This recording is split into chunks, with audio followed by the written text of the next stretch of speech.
This is Tony Mark This is Russell Grether of the Mark and Grether Group, and welcome to the Malibu Podcast. Malibu, Malibu, Malibu, Malibu, Malibu, Malibu,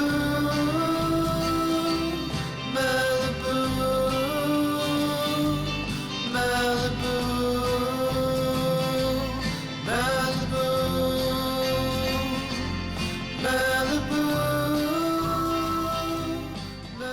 Welcome to the Malibu Podcast. Thanks for being on with us. We're with Kristofer Gray, the founder of Integrity Financial, who's our neighbor here at the Compass office when he's not traveling the world giving financial advice.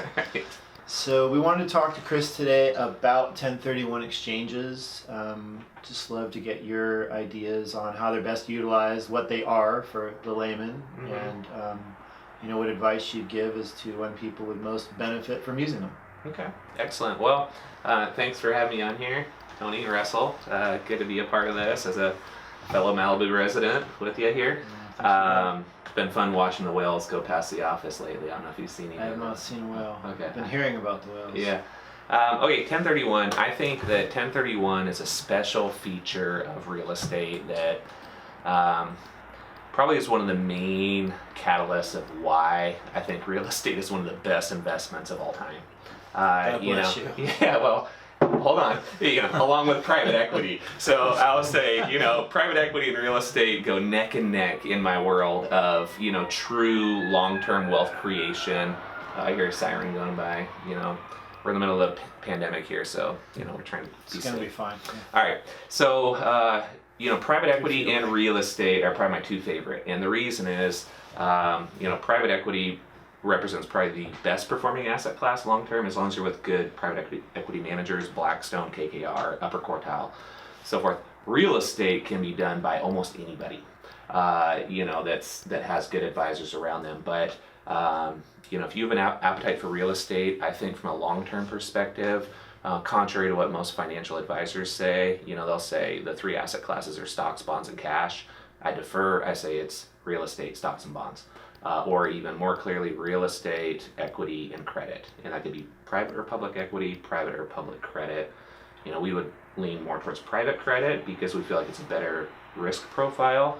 But let's talk about real estate. So real estate, why is real estate so beneficial for families or even affluent families, in the Malibu community, is because you have this thing called a 1031 provision. And with a 1031 provision, it would allow, me as an everyday, ordinary individual go buy, my first investment property, or maybe that property is one of my previous dwellings, and I locked it in on a 30-year fixed rate as my primary residence, got a good rate on that, and now I moved on, purchased my next property, and I'm starting to rent that property out. I don't want to hog the time here, but I will say, let me just follow this train of thought. If I buy my first investment property and I'm doing well, after 4 or 5 years, I've got, moderate cash flow on it. My circumstances have increased on my personal wealth. I'm ready to buy my next property. I can do what's called a 1031 transfer. Sell that property and upgrade it to a fourplex. Okay, everyone wants to buy a fourplex. I think it's great. Take that investment property, sell it, don't pay any taxes on it. And I can roll it into the exactly. So if you eliminate the tax drag, you create what's called tax alpha, and that is an amplifier of wealth for the long term. Now, why that's important is you keep doing that your whole life.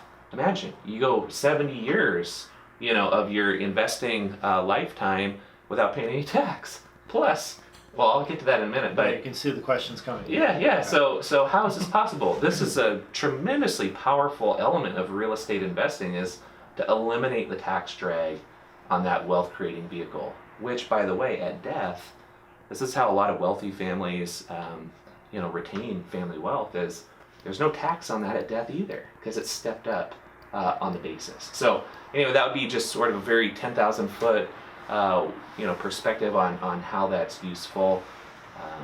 I've got a few other points as well, but I want to hear it, but I have questions. Yeah, I have a quick question. So if most most 1031 exchanges are investment properties, so a lot of the people have those vested as LLCs or corporations as a rental producing property.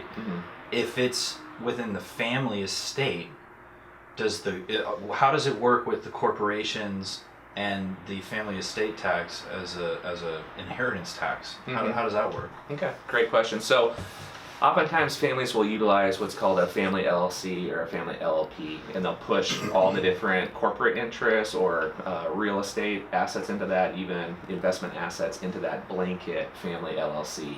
And then each person's ownership of that, a fractional share ownership of the family LLC. Why is that done? That's done for estate tax purposes to decrease the taxable estate.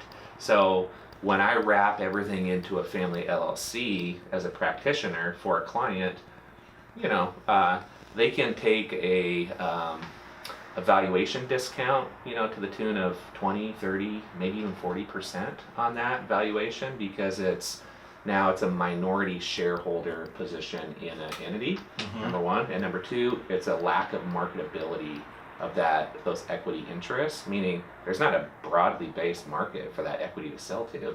And who wants to buy a minority interest in a small private held company? So from an estate tax, you can discount that. Now, interestingly enough, estate tax is going to be different than income tax. So what I've been speaking about originally is more sheltering the investment gains from income tax.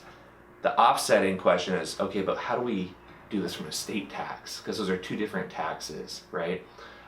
Usually how we would construct that is utilize a form of an irrevocable trust for that asset, or probably more elegantly is buying a life insurance policy to pay the taxes that are due and putting that inside of an irrevocable life insurance trust. That's the most common, makes a lot of sense. You're paying pennies on the dollar for the taxes. So that's a way that we can zero out the tax impact of the real estate. The main point is, how do you get an investment asset growing tax-free for 70 years? Because you can go from that fourplex, now I'm going to buy my first apartment building. Okay? And we can keep rolling that forward, driving cash flow. And the critical component that a lot of people overlook is we can pull money out tax-free while we're alive. We can do a cash out refinance and pull cash out tax-free and have that while the rents are supporting the servicing of that note. So there's a lot of aspects to it. But it doesn't have to be an apartment building or a fourplex to an apartment building. I know that a term that we have heard thrown around is like for like. But can you explain like for like and what that means? Is that could you buy something else that's not necessarily an income producing property, but you could buy a restaurant, or as long as the asset is an investment oriented acquisition? Is that? It's my understanding, and I'm not a CPA and I'm not an attorney, but it's my understanding that it's a like for like real asset. Okay, and so there's been some discussion around this because you could actually trade. From my understanding, even cattle would fit into that, ironically, in more of a rural setting. Right, I've heard that. Yeah, right? So, the main point would be for the everyday, American looking to grow their wealth, we would say, yes, real estate is one of the best performing assets over a long period of time.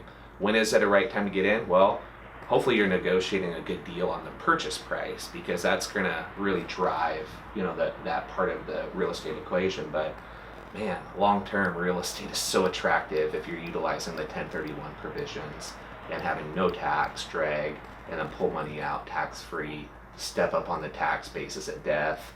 So it really gives a neat set of tools for the family that wants to be purposeful in their planning. It really represents an opportunity. I have a question. If you wanted to turn a single family home into a rental that then becomes a 1031 vehicle, it's my understanding there's a period of time it has to be showing income. So, if with a single family home, you'd have to create a rental, have it rented. It was, again, my understanding it's a 2-year period that then qualifies it to become eligible for 1031. Is that accurate? I think so. That sounds reasonable to me. If you think about bad actors, there's not really a whole lot of ways that you can be a bad actor in this, because if you don't utilize the 1031 feature, you're just going to pay tax on it. But there's also exemptions, right? Up to $500,000 for a couple. on the gains of their home that sometimes people don't really know that that would be sheltered, from tax. But we're talking about people that want to be in this real estate game for the long haul, and by not paying tax, it just all those dollars that would have gone to the government are now compounding on behalf of the client. But you can't take the primary residence exemption of $500,000 and do a 1031 Exactly. exchange. That's one my or the point. other, It's one or right? the other. So there's a certain amount of benefit either way. The important thing is take some benefits. Right. You know what I mean? And a lot of people are familiar with the 500,000 exemption or 250 if they're single. So keep that in mind. I don't want to misquote anyone here. But when you look at really long term, let's just say, hey, patient capital is rewarded, and it's rewarded handsomely. There's a reason why the Yale Endowment invests in alternatives such as real estate, private equity, private credit. This is where the really smart money invests. And I think that the beautiful thing about real estate is that, if you have a good relationship with a bank and you're creditworthy, you can really make a lot of money at real estate if you're applying a little bit of leverage to it. And that's where the 1031 gets a little tricky, more on the, not so much the like for like, but the important thing is on a 1031, you can't go to a lower loan amount. It has to be the same or larger, which Right. means essentially that you're taking the same equity position as a percentage or less. You're taking a step forward in that direction. So In appreciating markets, I've seen some clients do 1031s where they'll use their proceeds from the first one, and then they'll use that to lever into just using those proceeds as the down payment. Exactly. And then they'll, they go from a $2 million property to an $8 million Yep. property. 100% recommend that. Absolutely, because banks are very cautious these days. So if we're not believing in ourselves enough to take full advantage of what the bank is willing to give us, then I would question, what kind of professional direction and oversight are we actually taking on here? Because they're very cautious. So collateralizing things, if a bank is willing to give me money to invest in real estate, I'm taking it.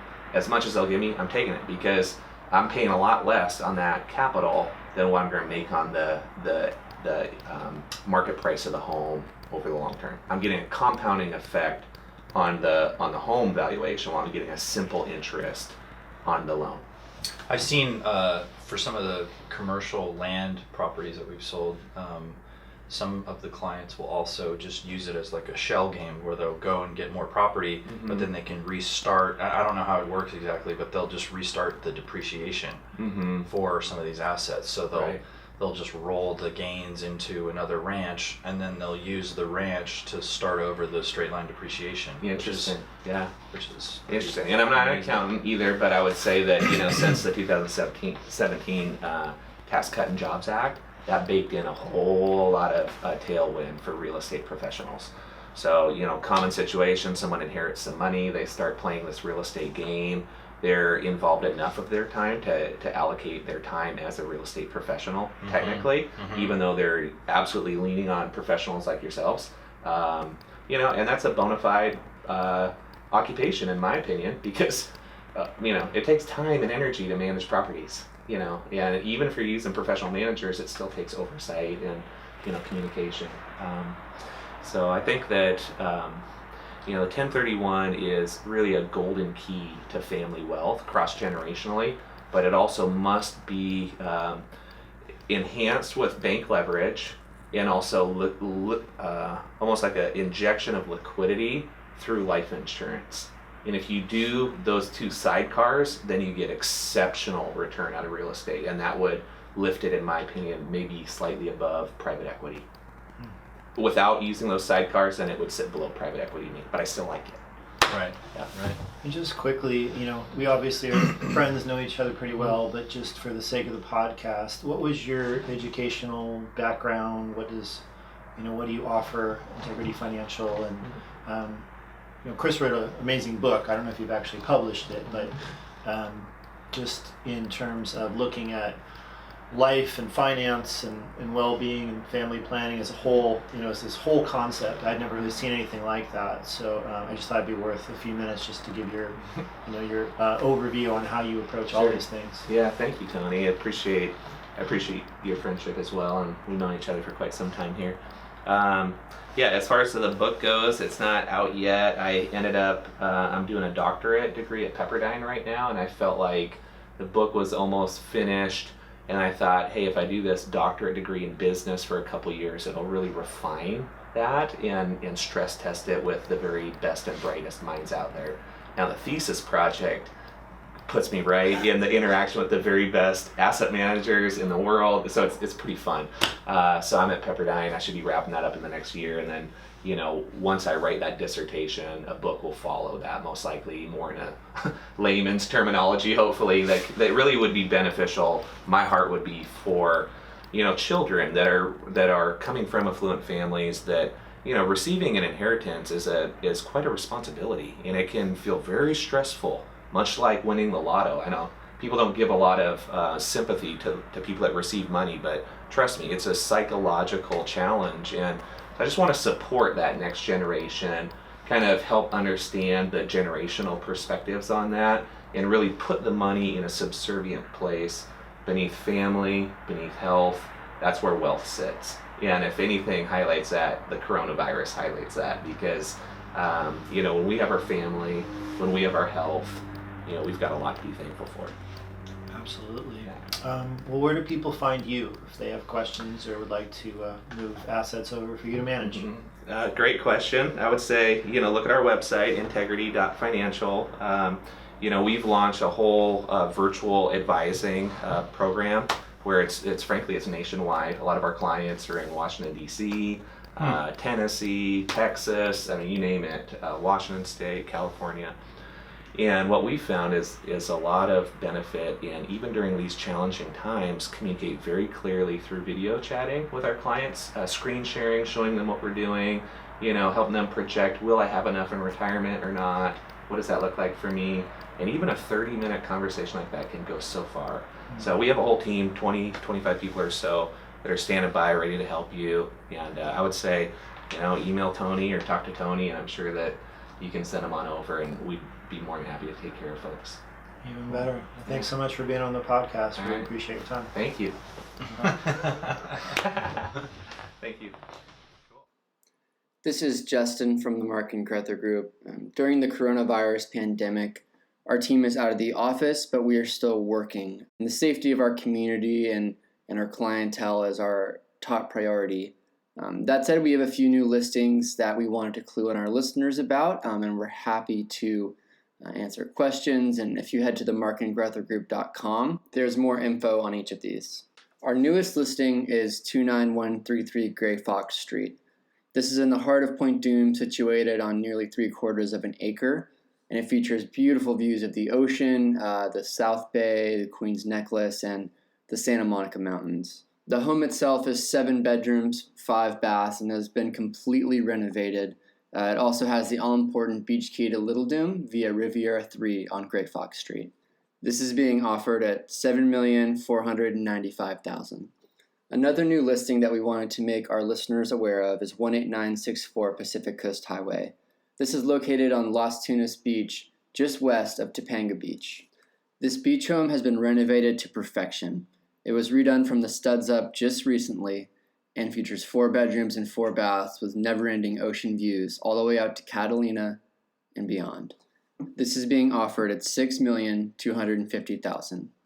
For more listings, photos, our blog, and more, you can visit themarkandgrethergroup.com. And for now, we'll see you online. Stay well. Malibu, Malibu, Malibu.